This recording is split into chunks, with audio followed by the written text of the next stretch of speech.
Hey everybody, welcome to the PAX floor. I'm Nevin, and today I'm talking to Jongwoo at Kitfox about Moon Hunters, which is an interesting adventure game with a pretty unique take on character growth and development as it kind of responds to player choices. Why don't you tell me, just give me like a brief overview of the game for people who are unfamiliar with it. Sure. Moon Hunters is a co-op action game that is also a bit of a personality test. So the small choices you make during a given playthrough will change how the world remembers your hero at the end. So let's say you make very valiant choices, you might be remembered as the shield constellation at the end of the game. Let's say you make very flirtatious choices, you become the rose, and so on. And so each of your playthroughs will fill up the sky with the various constellations, and that's where the meta progression and like the broader storytelling elements come in. So, like a lot of what drives the game is this idea of like building your own mythology, and in a sense, like through each retelling, you are like creating the mythology behind this ancient world, ancient land of Issaria.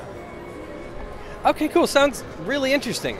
So the idea of an action RPG with such emphasis on player choice is pretty unique. Most ARPGs are just go here, hit a button, kill a bunch of things, get some loot. How did this project come together, and what were some of the more surprising inspirations behind this idea?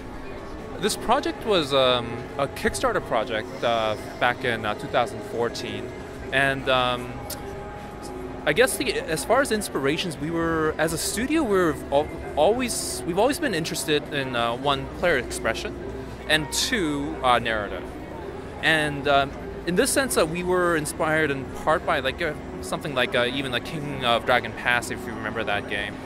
So a lot of small story events that build up to an ultimate outcome, you know? And so in Moon Hunters, what's really cool is that the choices that you make in a co-op setting, right? Every member of the party gets to vote on what should be done. And ultimately, the party chooses one way or the other, but it remembers what you personally chose. So let's say you made, like, you were the contrarian on the party, and you made like the cunning choices for whatever reason. It'll make you the serpent at the end of the game, even if everyone else like chose like something else, you know.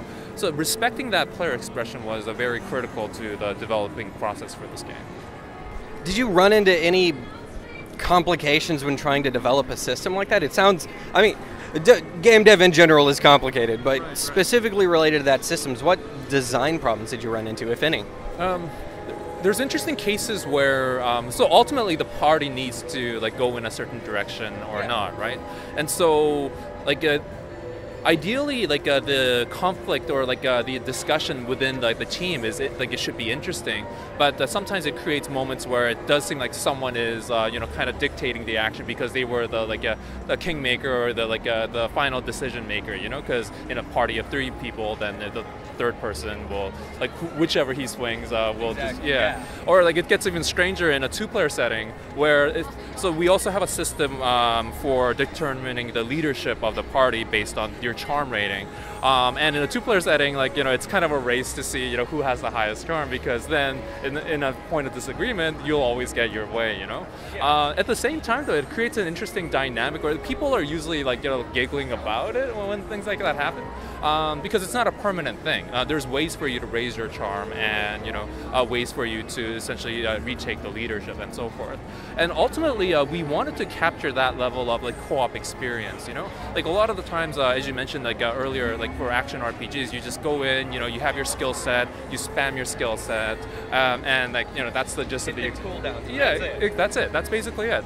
Whereas we really wanted that social experience. We wanted players to really like engage with each other, and that's part of what drove our decision with our the choice-making systems.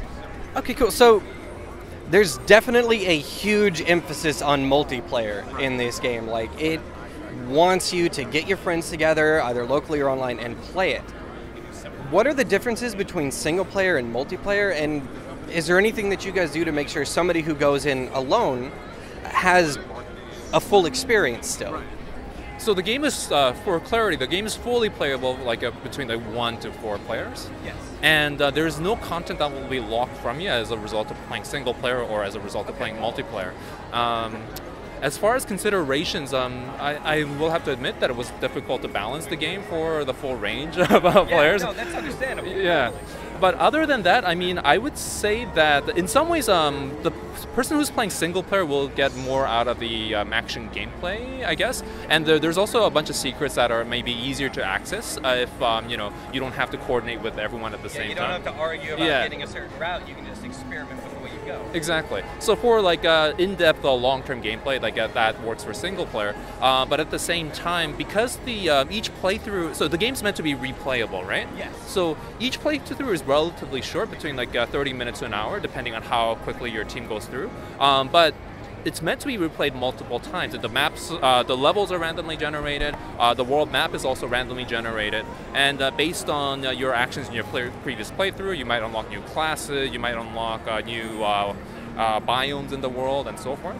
And so for a multiplayer, like, so if you have a group of friends that are playing together, right, and you're looking for something to do like every Friday night, let's say, then you'll unlock something one Friday, and then you start another session the next Friday. So that's like the intended multiplayer experience for Moon Hunters.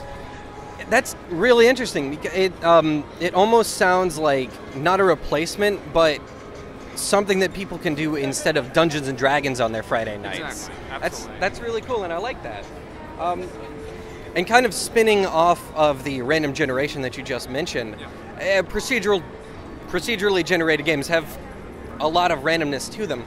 How much of Moon Hunters is totally machine generated, and how much of it is influenced more directly by player choice?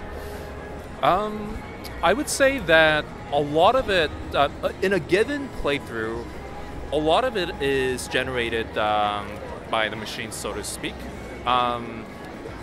Player choice may, to the extent that it affects the generation, right?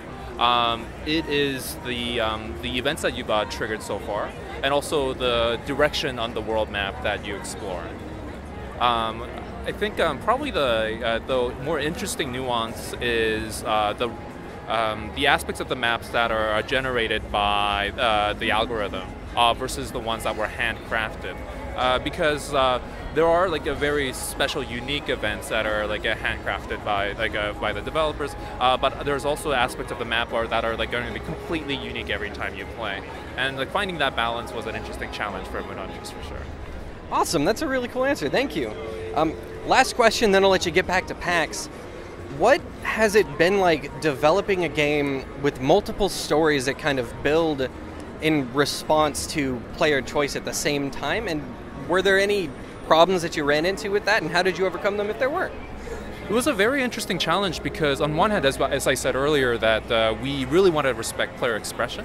And ultimately, we wanted the players to feel the freedom to explore in whichever direction that they wanted. In practice, because of the nature of co-op experiences, you want a relatively short session. You want everyone engaged. You want to respect everyone's choices. So we ended up having a structure that is contained in levels and nodes, essentially, right? And so balancing that against the overall progression of, as I mentioned earlier, about unlocking new regions, unlocking new character classes, filling your heroes, filling the constellation in the sky with the legends of your heroes, and so on. In a sense, ensuring that your choices are remembered, while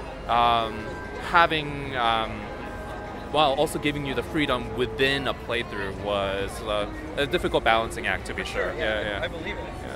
Yeah. Okay. Awesome. Well, thank you so much for your time.